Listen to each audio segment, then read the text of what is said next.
자, 예레미야 5장 1절 한 구절 말씀이죠. 우리 한 목소리로 같이 봉독하겠습니다. 너희는 예루살렘 거리로 빨리 다니며 그 넓은 거리에서 찾아보고 알라. 너희가 만일 정의를 행하며 진리를 구하는 자를 한 사람이라도 찾으면 내가 이 성읍을 용서하리라. 할렐루야. 예레미야를 통해서, 선지자를 통해서 말씀하신 하나님의 말씀입니다. 저번 시간에는 이제 예레미야 선지자에 대해서, 소명에 대해서 한번 나눴었죠. 저번 시간이 아니라 저저번 시간이었어요. 그죠? 저번 시간에는 그 부활절이어서 또 부활절에 관련된 무슨 말씀이었죠? 기억나십니까? 마태복음이었나요? 요한복음 아니었나요? 그렇죠. 요한복음 내가 부활이요 생명이니 나사로를 살리신 하나님의 말씀 가운데 그 십자가에서 죽음을 통해서 부활을 경험하는 그런 부활 신학에 대해서 함께 은혜를 나눴어요. 그리고 저저번 시간에는 이제 예레미야 선지자를 통해서 그 부르셨던 하나님의 그 부름에 대해 은혜를 나눴을 때, 그 예레미야의 고향인 어디라고요? 아나돗이 이제 저주를 받았어요. 그 배경을 잠깐 이제 설명을 했었죠. 솔로몬 왕이 되기 전에 다윗의 아들 아도니아가 왕이 되려고 먼저 어떤 왕의 모의를 했었는데 아도니아와 요압 장군은 이제 죽임을 당했고 사장 아비아달은 고향 아나돗으로 쫓겨나는 것으로 그 왕의 모의가 이제 마무리되었었죠. 그래서 이제 제사장 그 아비아달의 고향이 어디였었어요? 아나돗이어서 아나돗이 이제 그 제사장 가문에서 저주를 받은 곳이 되었고 그 이후에 이제 제사장으로서 계속 쓰임 받지 못했어요. 그런데 그 고향 출신인 누구라고요? 예레미야가 제사장으로는 아니지만 선지자로서 이제 쓰임 받게 된 것은 하나님의 은혜와 회복을 보여준 것이다. 그렇게 함께 은혜를 나누면서 하나님의 은혜를 통해서 하나님이 불러주신 그 부름에 대해서 함께 은혜를 나눴습니다. 저와 여러분들도 마찬가지죠. 죄로 인해서 우리가 죽을 수밖에 없는 죄의 종이었지만 예수님의 보혈로 다시 하나님의 자녀를 삼아주신 거잖아요. 그러니까 하나님의 은혜잖아요. 맞습니까? 그 은혜로 우리가 하나님의 아들 자녀가 된 것을 여러분 믿으시고 자녀답게 살아가는 저와 여러분들이 되시길 주님의 이름으로 축복합니다. 그래서 오늘은 그 요시야 왕에 대해서 우리 함께 살펴보겠습니다. 저번 시간에 예레미야 선지자를 불러주시고 또 예레미야 선지자를 통해서 하나님께서 그 부르심이 무엇인가를 이제 설명을 했다면 오늘은 그 요시야 왕 13년째 예레미야 선지자가 활동을 했는데 예레미야 선지자가 활동했던 시대의 그 요시야 왕에 대해서 우리 간단히 한번 살펴보겠습니다. 그 예레미야 시대 또 요시야 왕 13년 때 그 시대는 그야말로 암흑의 시대였어요. 오늘 예레미야 5장 1절 보니까 어땠어요? 너희가 예루살렘 거리를 나가서 그 거리에서 정의를 행하고 진리를 구하는 자를 한 사람이라도 한번 찾아봐라. 과연 있는가? 그렇죠? 야, 하나님의 마음이 얼마나 안타까운지 알 수 있습니다. 그 당시에 얼마나 도덕적으로 뭐 영적으로 말할 것도 없겠죠. 또 성적으로 또 막 어떤 공의가 무너진 그 세상이었는지 한번 찾아볼까요? 예레미야 5장 일단 펴셨으니까 뭐 간단히 몇 구절만 찾아보면 5장 31절 말씀입니다. 30절 31절 말씀 보겠습니다. 자, 같이 한번 봉독합니다. 이 땅에 무섭고 놀라운 일이 있도다. 선지자들은 거짓을 예언하며 제사장들은 자기 권력으로 다스리며 내 백성은 그것을 좋게 여기니 마지막에는 너희가 어찌하려느냐. 예레미야 6장 13절 13절 14절 이는 그들이 가장 작은 것으로부터 자로부터 큰 자까지 다 탐욕을 부리며 선지자로부터 제사장까지 다 거짓을 행함이라. 그들이 내 백성의 상처를 가볍게 여기면서 말하기를 평강하다 평강하다 하나 평강이 없도다. 선지자, 제사장, 지도자는 말할 것도 없고 백성까지 정말 그 모든 공의가 무너지고 그것을 이 지도자들 또 선지자, 제사장들의 영적이고 도덕적인 타락을 그냥 좋게 여겼다는 거예요. 그렇죠? 그리고 겉으로만 평강하다 할지 실제적으로는 하나님이 보시기에 진리를 행하고 공의를 행하는 자 한 사람이라도 찾을 수 없다라고 안타깝게 하나님께서 말씀하시는 것을 알 수가 있습니다. 자, 열왕기 하입니다. 21장 이제 므낫세 왕입니다. 므낫세 왕이 어떤 왕이었는지 21장 2절 제가 읽겠습니다. 눈으로 따라와 주세요. 므낫세가 여호와 보시기에 악을 행하여 야훼께서 이스라엘 자손 앞에서 쫓아내신 이방 사람의 가증한 일을 따라서 그렇죠? 그의 아버지 히스기야가 헐어버린 산당들을 다시 세웠어요. 정말 하나님이 얼마나 정말 답답하시겠습니까? 그리고 그 므낫세 아들 그 아몬 왕 21장 20절 보겠습니다. 아몬이 그의 아버지 므낫세의 행함같이 여호와 보시기에 악을 행하되 그렇죠? 그러니까 어떤 왕은 아몬 왕은 정말 아버지 므낫세의 나쁜 것을 본받았고 그렇죠? 근데 므낫세 왕은 또 아버지의 좋은 것을 또 본받지 않았고 그것은 뭐예요? 그러니까 어떻게 보면 꼭 그 아버지의 그 아들이 아닐 수 있다는 거예요. 그러니까 어떻게 보면 교육도 굉장히 중요하고 우리는 이 역사를 통해서 우리가 배워야 될 게 뭐예요? 비록 아버지의 모습은 좋지 않다 할지라도 혹시나 아버지의 모습이 좋으면 또 그것을 따라야 되고 좋지 않다 할지라도 우리는 바른 길을 가야 된다는 것을 저 여러분들이 이 역사를 통해서 깨달아야 될 줄 믿습니다. 그런 이제 요시야 왕 때 어떤 일이 있었는지 이제 열왕기 하 22장에 보면 자 한번 보겠습니다. 22장 5절에 여호와의 성전을 맡은 감독자의 손에 넘겨 그들이 여호와의 성전에 있는 작업자에게 주어 성전에 부서진 것을 수리하게 하되 그러니까 이제 성전이 이제 부서졌었던 거죠. 그것을 이제 수리하려고 대사장에게 이제 요시야 왕이 얘기를 했습니다. 그때 성전에서 무엇을 하나 발견했어요. 22장 8절에 대제사장 힐기야가 서기관 사반에게 이르되 내가 여호와의 성전에서 율법책을 발견하였노라 하고 힐기야가 그 책을 사반에게 주니 사반이 읽으니라.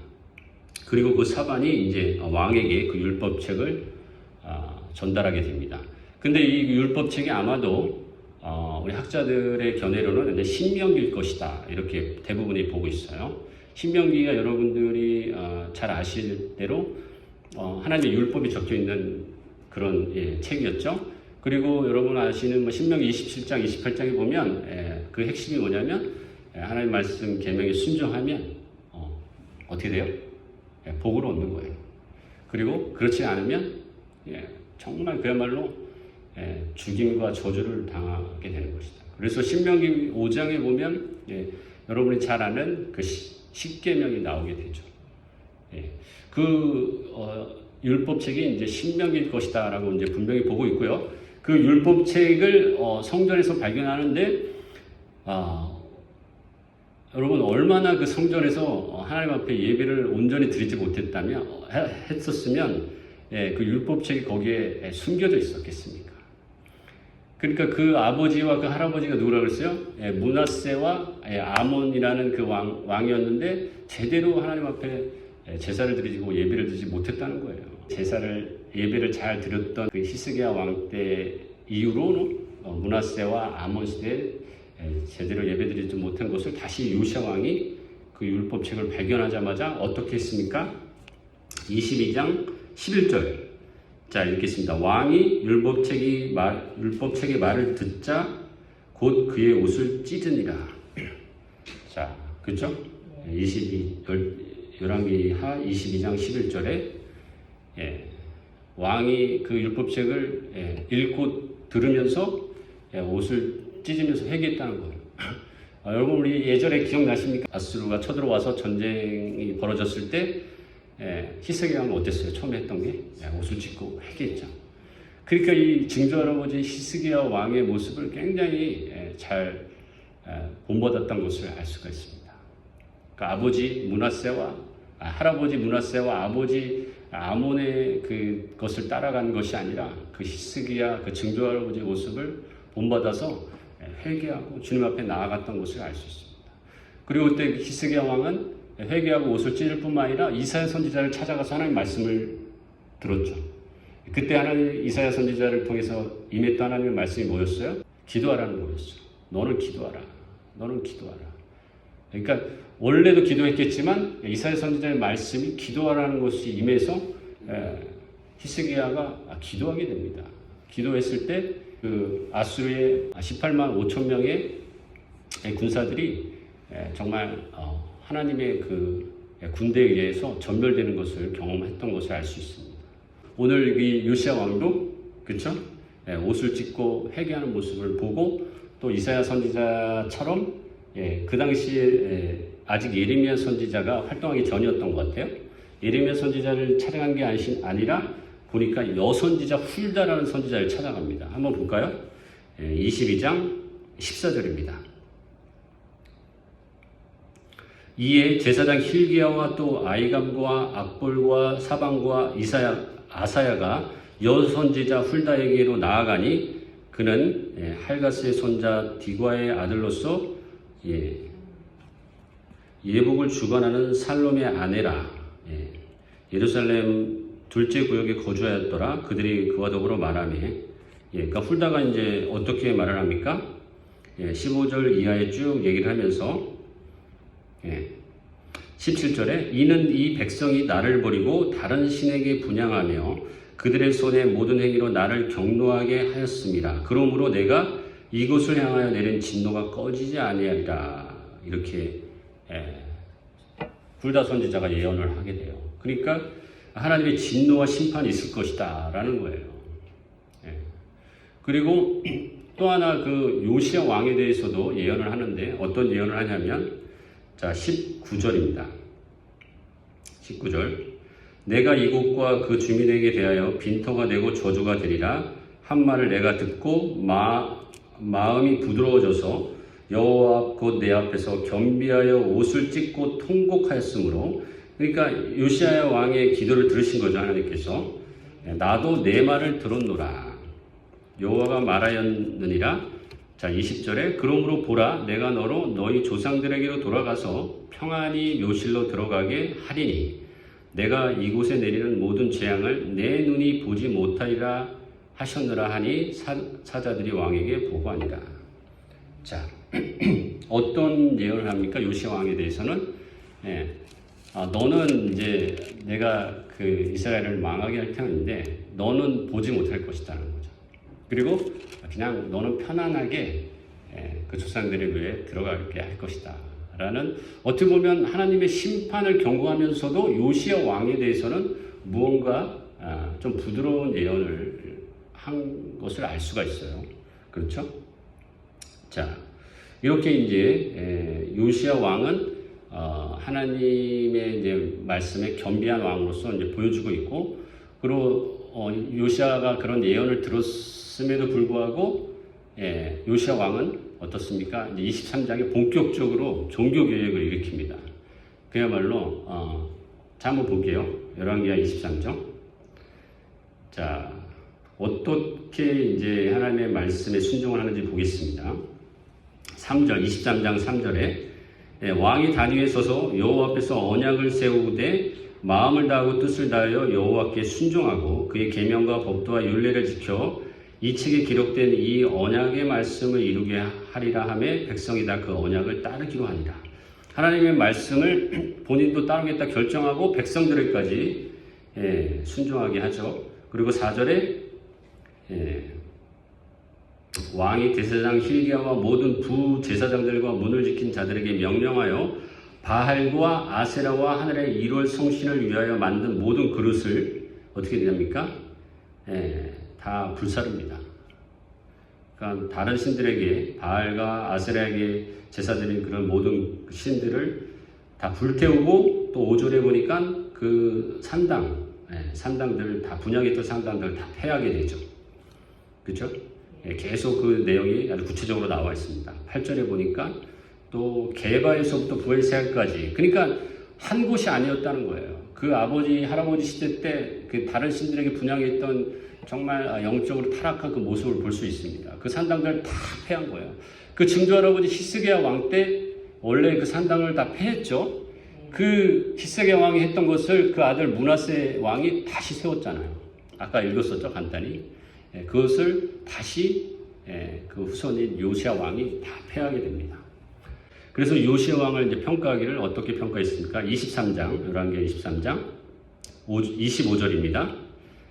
요시야와 같이 마음을 다하며 뜻을 다하며 힘을 다하여 모세의 모든 율법을 따라 여호와께로 돌이킨 왕은 요시야 전에도 없었고 후에도 그와 같은 자가 없었더라.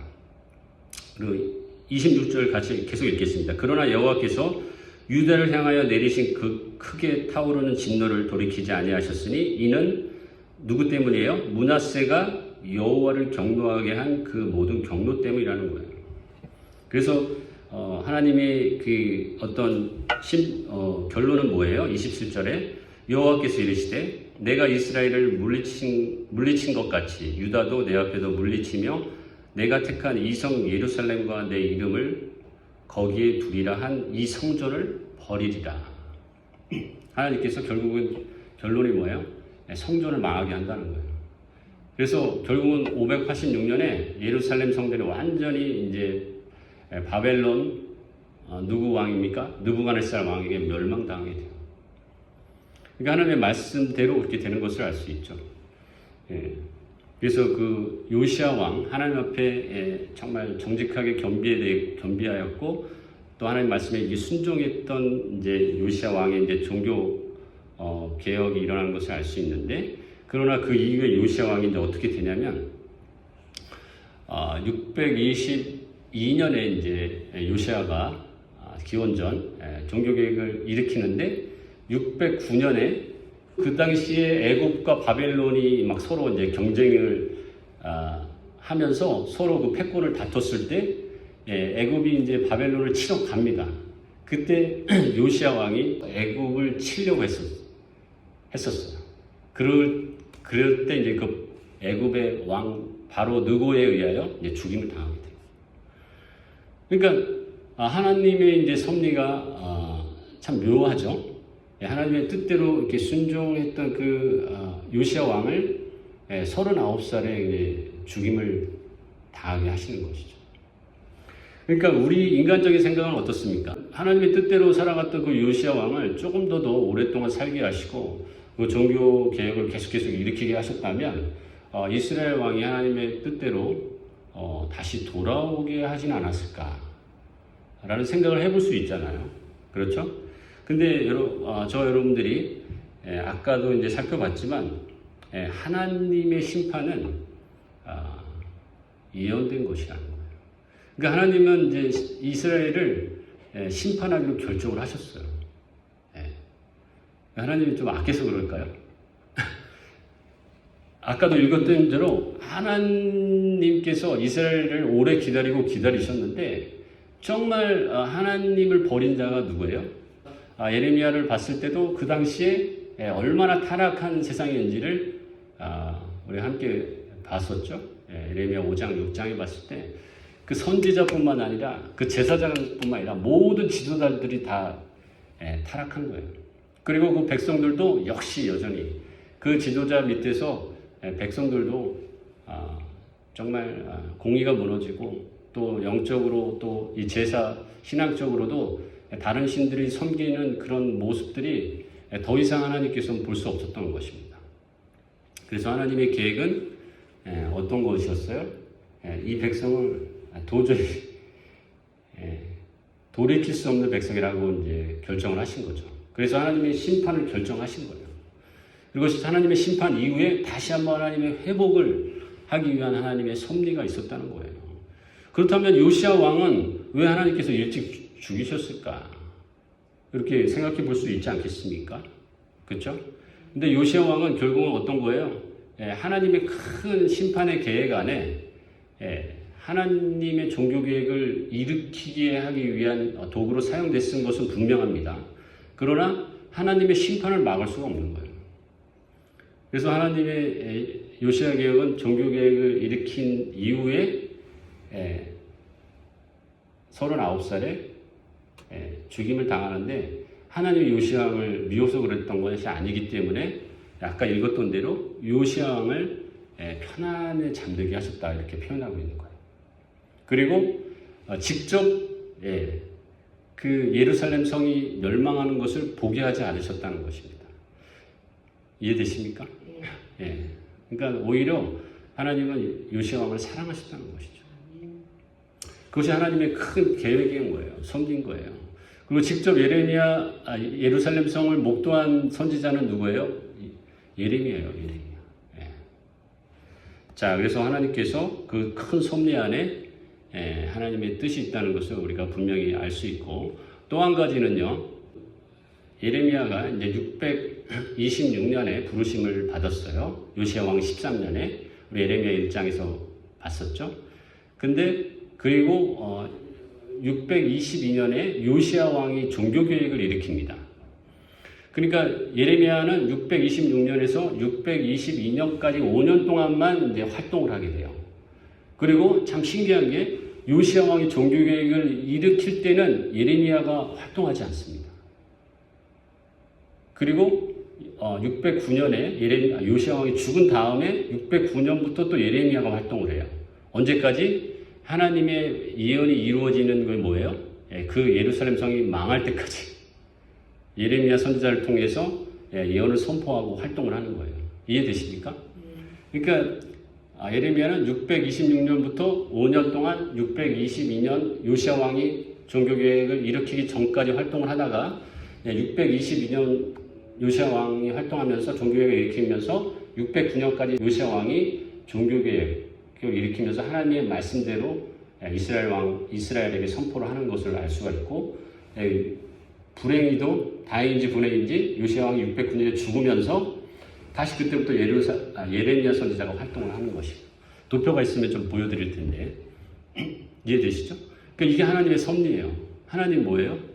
하나님은 일을 쉬지 않으셨죠. 그렇죠? 그러니까 하나님은 하나님의 일을 계속 예레미야를 선지자를 통해, 또 중간에 요시야 왕을 통해, 또 다시 요시야 왕이 죽고 나서 예레미야 선지자를 통해서 그 일을 이어가셨다는 거예요. 참 놀라지 않습니까? 하나님의 섭리. 그리고 각자의 어떤 중요한 역할을 할 때는 예레미야 선지자의 사역을 멈추게 했죠. 그렇죠? 그리고 요시야 왕이 또 끝까지 어떻게 보면 하나님의 그 멸망을 요시야 왕이 보게 하지 않으시고, 그만큼 또 요시야 왕을 사랑하셨다는 것을 우리가 알 수가 있어요. 어떻게 하나님의 큰 섭리 가운데. 그런데 어떻게 보면 그것을 깨닫지 못하는 자는 요시야 왕이 종교개혁을 일으키고 하나님의 말씀대로 살았는데 왜 39살에 일찍 죽임을 당했을까? 이렇게만 볼 수 있을 수 있다는 거예요. 그러나 하나님은 오히려 요시야 왕을 사랑하셔서 하나님의 큰 섭리 가운데 두셨고, 그것을 통해 우리가 깨달을 수 있는 것은 각자의 사역에 부르심이 있다는 거예요. 이해되시죠? 그러니까 요시야 왕은 하나님께서 요시야 왕대로 사용하셨어요.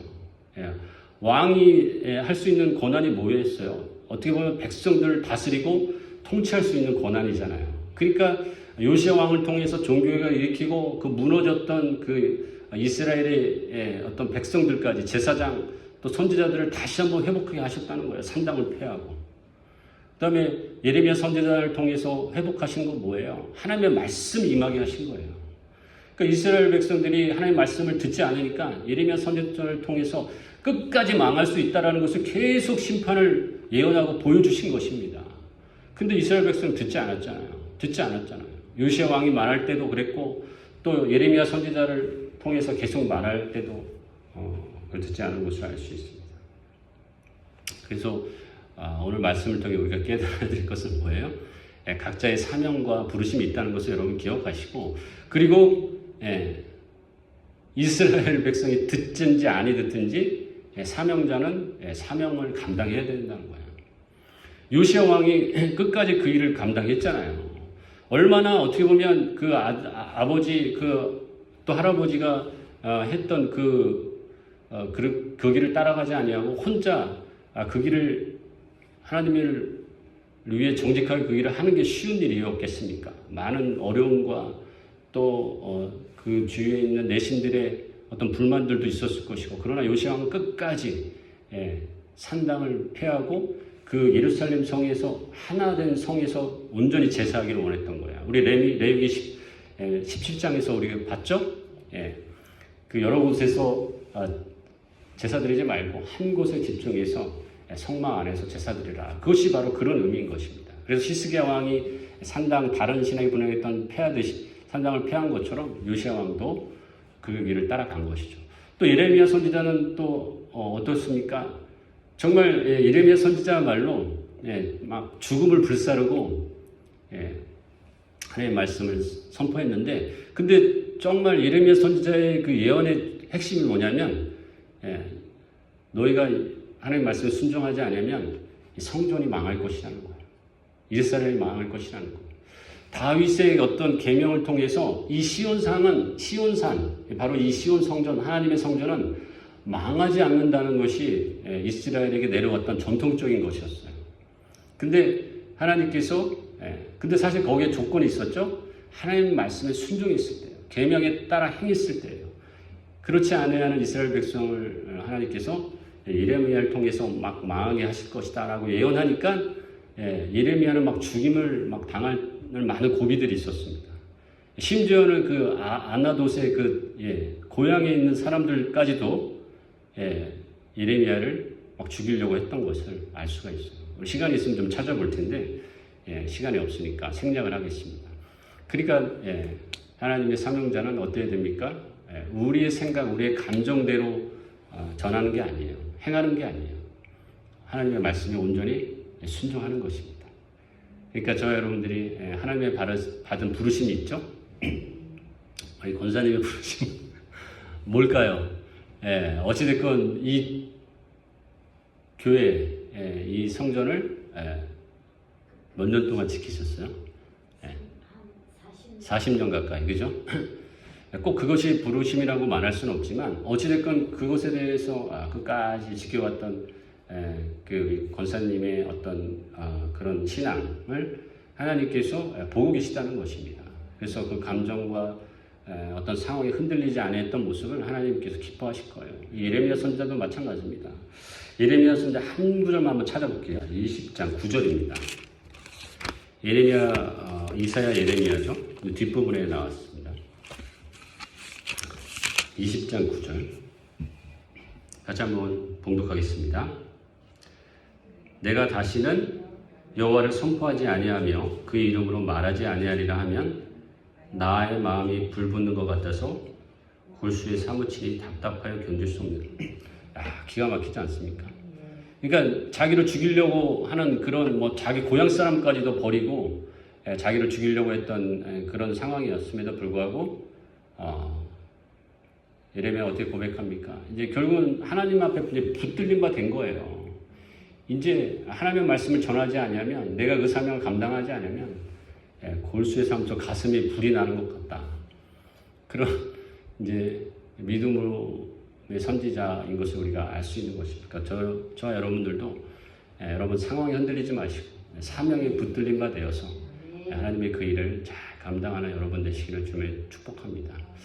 이게 말씀을 찾다 보니까 저도 이 시간에 좀 쫓겨서 어떻게 보면 간단히 그냥 내용을 이제 할 수 있는데, 그러다 보면 좀 내용을 여러분들이 이해하기에 좀 부족할 것 같아서 좀 찾아보느라고 시간이 그렇지만 여러분들이 이 말씀을 찾고 또 읽고 들으면서 깨달았을 줄 믿습니다.